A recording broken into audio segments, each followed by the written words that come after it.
Hello everyone, मैं doctor Tanuja कुमारी आप सभी का स्वागत अपने यूट्यूब चैनल में करती हूँ। उम्मीद करती हूँ मैंने जितने भी वीडियोस अपने करंट अफेयर्स से संबंधित और हिस्ट्री टॉपिक से रिलेटेड अपने यूट्यूब चैनल में अपलोड किए हैं वो आप सभी के लिए मददगार साबित हुए होंगे। जितने भी कैंडिडेट्स हैं करंट अफेयर्स के पोर्शन की तैयारी करने वाले और जो भी कंपटीशन के एग्ज़ाम्स की तैयारी भी कर रहे हैं, उनके लिए मेरा ये एक प्रयास है कि आप लोगों को अपने इन वीडियोज़ के थ्रू मदद पहुँचा सकूँ। अब मैं आप लोगों से एक एक करके आज के जो मेरे इस वीडियो में करंट अफेयर्स से रिलेटेड टॉपिक्स हैं उसकी चर्चा आप लोगों से करूंगी। भारत के लिए AK-203 को लेकर के एक बहुत बड़ी उपलब्धि हासिल हुई है, जिसके अंतर्गत भारत और रूस के मध्य एक समझौता हुआ है जिसमें इस राइफल को बनाने के लिए भारत को अधिकार दिया गया है। अब मैं आप लोगों से बात करती हूँ कि आखिर में ये AK-203 है क्या। AK-203 वास्तव में AK-47 राइफल का नवीनतम और उन्नत संस्करण है। AK-203 इंसास, जिसका full form Indian small arms system है, असॉल्ट राइफल की जगह लेगा। भारत और रूस के मध्य यह सौदा शंघाई कॉरपोरेशन ऑर्गेनाइजेशन समिट के द्वारा की गई है। भारत सरकार के द्वारा फॉरेंसिक अकाउंटिंग और जांच मानकों को जारी करने की योजना बनाई है। इस पर विचार करने के लिए institute of chartered accountant of India के द्वारा एक समिति का गठन किया गया है। उल्लेखनीय है कि भारत विश्व का पहला देश बन गया है जो फॉरेंसिक अकाउंटिंग और जांच मानकों को लागू करेगा। भारतीय रिजर्व बैंक के द्वारा 200 करोड़ से अधिक लेन देन के लिए फॉरेंसिक ऑडिट अनिवार्य कर दिया गया है। तो ये एक बहुत बड़ा एक कदम है रिजर्व बैंक के थ्रू भी और भारतीय सरकार के थ्रू कि किस प्रकार से जितनी भी जो इन्वेस्टमेंट्स होते हैं उसको लेकर के उसको कंट्रोल किया जा सकता है। पाकिस्तान की वर्तमान स्थिति को देखते हुए रूस के द्वारा यह निर्णय लिया गया है कि रूस और पाकिस्तान के साथ अपनी नो आर्मी सप्लाई की नीति को भविष्य में भी जारी रखेगा। जैसा कि हम जानते हैं या जो इंटरनेशनल रिलेशंस है, यदि हम उसकी बात करते हैं तो रूस का संबंध अभी तक भारत के साथ में बहुत ही अच्छा रहा है।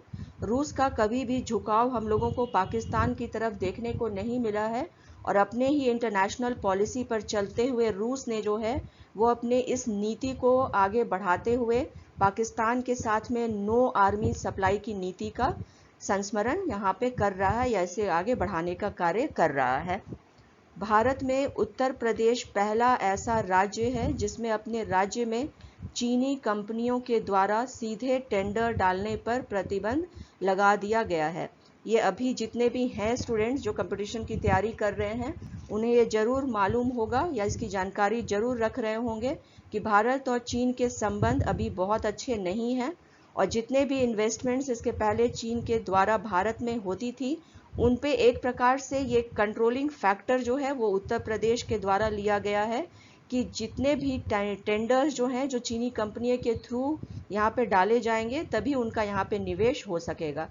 तो ये चीनी कंपनियों को एक तरह से कहा जा सकता है कि उस पर नियंत्रण करने के लिए जो उत्तर प्रदेश की सरकार है उन्होंने ये निर्णय लिया है। भारत और ऑस्ट्रेलिया की व्यापारिक रिश्तों में सुधार के लिए और तथा इस और अधिक मजबूती प्रदान करने के लिए निशा सिंह को व्यापार दूत बनाया गया है। उल्लेखनीय है कि निशा सिंह भारतीय मूल की एक राजनीतिज्ञ हैं। कल की वीडियो में मैंने आप लोगों से बात किया था कि भारत और ऑस्ट्रेलिया के व्यापारिक संबंधों को बेहतर बनाने के लिए मैथ्यू हेडन को भी जो है इसके सदस्य के तौर पे नामित किया गया है और साथ ही साथ निशा सिंह को भी भारत और ऑस्ट्रेलिया के मध्य व्यापारिक रिश्तों को सुधार इसमें लाने के लिए इन्हें भी मनोनीत किया गया है।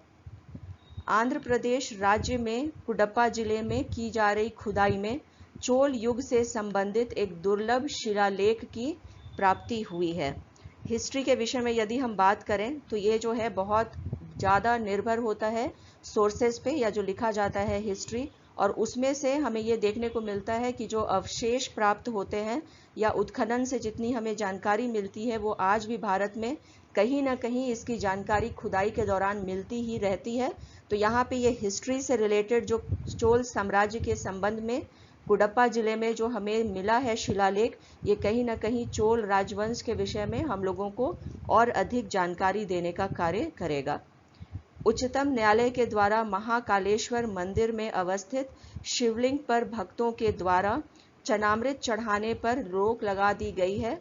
यह उच्चतम न्यायालय के द्वारा अभी के कोरोना का जो स्थिति बना हुआ है पूरे विश्व में और भारत में भी इस पैंडेमिक को एक प्रकार से नियंत्रित करने के लिए भी यह कदम उठाया गया है। इंडियन प्रीमियर लीग सीजन 13 को प्रस्तावित मैच श्रृंखला से सुरेश रैना के बाद हरभजन सिंह ने भी व्यक्तिगत कारणों को बताते हुए खेलने से मना कर दिया है। उल्लेखनीय है कि हरभजन ने आईपीएल में सर्वाधिक 1249 डॉट बॉल डाले हैं और इसका रिकॉर्ड भी कायम किया है। डॉट बॉल का बहुत महत्व आईपीएल में हो जाता है क्योंकि उस गेम में बहुत रन्स को कंट्रोल करना या जो रन लिए जाते हैं उसको कंट्रोल करने में डॉट बॉल्स का बहुत अधिक महत्व होता है और यहाँ पे हरभजन का नहीं खेलना आईपीएल में ये एक प्रकार से जिस टीम से ये खेल रहे हैं उसके लिए नुकसान का ही काम करेगा। भारतीय रक्षा मंत्री राजनाथ सिंह के द्वारा मॉस्को जो रूस की राजधानी है वहां पे आयोजित SCO, CSTO तथा CIS सदस्य देशों के रक्षा मंत्रियों की संयुक्त बैठक को संबोधित किया गया है। असम राज्य में अवस्थित धरोहर स्थलों की सुरक्षा हेतु असम विधानसभा के द्वारा एक विधेयक को पारित किया गया है। असम सरकार यहाँ पे जो हमारे ऐतिहासिक धरोहर हैं और उन स्थानों के महत्व को समझते हुए या इनके महत्व को समझते हुए यहाँ पे एक विधेयक को पारित किया गया है ताकि इनका संरक्षण किया जा सके। मारुति सुजुकी कंपनी के प्रबंध निदेशक और मुख्य कार्यकारी अधिकारी नीची आयुकावा को 2 वर्षों के लिए society of Indian automobile manufacturers के द्वारा अपने नए अध्यक्ष के तौर पे नियुक्त किया गया है। आयुकावा जो हैं वो 2013 से ही मारुति सुजुकी के MD तथा CEO रहे हैं। भारत की इन्फोसिस कंपनी के द्वारा एक अपने विस्तार कार्यक्रम के अंतर्गत अमेरिका की कैलिडोस्कोप इनोवेशन को $4.2 करोड़ में अधिग्रहित कर लिया गया है। यदि हम बात करते हैं इन्फोसिस कंपनी के विषय में तो इन्फोसिस कंपनी की जो स्थापना है वह 1981 में हुई थी। इसके जो हेड क्वार्टर्स हैं वो बेंगलोर में हैं। ये सेकेंड लार्जेस्ट IT कंपनी है TCS के पश्चात। इसकी जो स्थापना की गई थी वो 7 इंजीनियर्स ने मिल करके पुणे में रखी थी। इन्फोसिस कंपनी जो है यदि हम इसकी और आगे चर्चा करते हैं तो इन्फोसिस कंपनी के जो फर्स्ट CEO रहे थे वो नारायण मूर्ति थे तथा 1981 से मार्च 2002 तक ये इसके CEO रहे थे। साथ ही साथ अभी जो प्रेजेंट इसके CEO हैं वो सलील S पारेख हैं। 5 सितंबर 2020 को शिक्षक दिवस के अवसर पर राष्ट्रपति रामनाथ कोविंद के द्वारा 47 अध्यापकों को वर्चुअल समारोह में सम्मानित किया गया है। ये बहुत ही प्रेस्टिजियस कहा जा सकता है कि जो शिक्षकों को देने वाला ये अवार्ड है क्योंकि इसके लिए आवेदन बहुत अधिक आते हैं और उन आवेदकों से चुनाव करते हुए जो है 47 अध्यापकों को वर्चुअल माध्यम के थ्रू इन्हें सम्मानित किया गया है। यहाँ पे ये भी समझा जा सकता है क्योंकि ये वर्चुअल माध्यम को इसलिए अपनाया गया क्योंकि पैंडेमिक के समय अभी एक जगह भीड़ हम लोग नहीं इकट्ठा कर सकते हैं। जापान के द्वारा यह घोषणा की गई है कि उन कंपनियों को सब्सिडी देगी जो चीन से आसियान देशों में अपनी फैक्ट्री को शिफ्ट करेंगे। अब यदि हम बात करते हैं कि आखिर में ये एशियान है क्या, एशियान जो है इसका full form Association of South East Asian Nations है। एशियान का जो एंथम है वो है the ASEAN way. Official language इसके 10 हैं। मेंबर्स एशियान के जो हैं वो भी 10 ही हैं। इसकी जो एस्टैब्लिशमेंट हुई थी वो 8 अगस्त 1967 को हुई थी तथा इसके जो हेड क्वार्टर्स हैं वो जकार्ता में हैं। पेंटागन में अमेरिकी कांग्रेस की एक विस्तृत रिपोर्ट में यह बताया गया है कि विश्व में चीन के पास सबसे बड़ी नौसैनिक सेना है और शायद यही जो है चीन का मन बहुत अधिक या मनोबल बहुत अधिक बढ़ाए हुए है कि वो जो है तैवान के क्षेत्र में या जो साउथ एशियन सी है वहाँ पर पे अपना जो वर्चस्व है उसको कायम करने का प्रयास भी कर रहा है।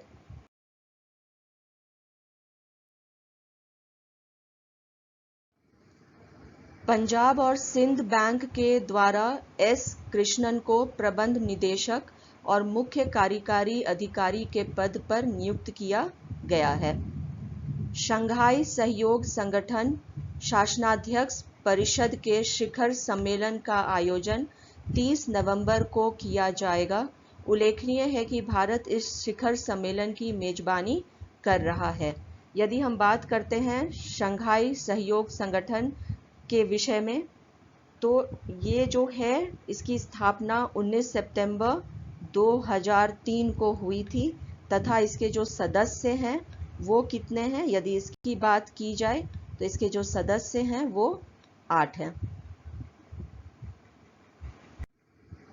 भारतीय रिजर्व बैंक के द्वारा Aditya Birla idea payments bank के बैंकिंग कार्यों को बंद कर दिया गया है। प्रसिद्ध बॉलीवुड अभिनेता आयुष्मान खुराना को बजाज एलियांज लाइफ इंश्योरेंस के द्वारा अपने ब्रांड एम्बेसडर के रूप में नियुक्त किया गया है। अब यदि हम यहाँ पे बात करते हैं बजाज एलियांज के विषय में तो ये एक बीमा कंपनी है जो लाइफ इंश्योरेंस प्रदान करने का काम करती है। इसकी जो एस्टैब्लिशमेंट हुई थी वो 2001 में हुई थी तथा इसके जो हेड क्वार्टर्स हैं वो पुणे में है। इसके जो अभी के एट प्रेजेंट जो एमडी सीईओ हैं उनका नाम तरुण चुग है।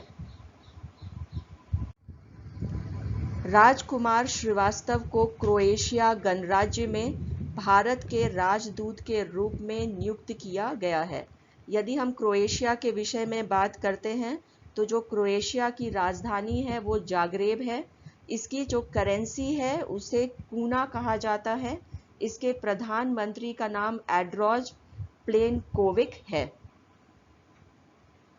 नूर इनायत खान को द्वितीय विश्व युद्ध में ब्रिटेन के लिए जासूसी करने हेतु ब्लू प्लांक से सम्मानित किया जाएगा। उल्लेखनीय है कि नूर इनायत खान भारतीय मूल की महिला हैं। नूर जो है वो एक महिला थी जासूस जो कि उस समय द्वितीय विश्व युद्ध के समय में काम कर रही थी।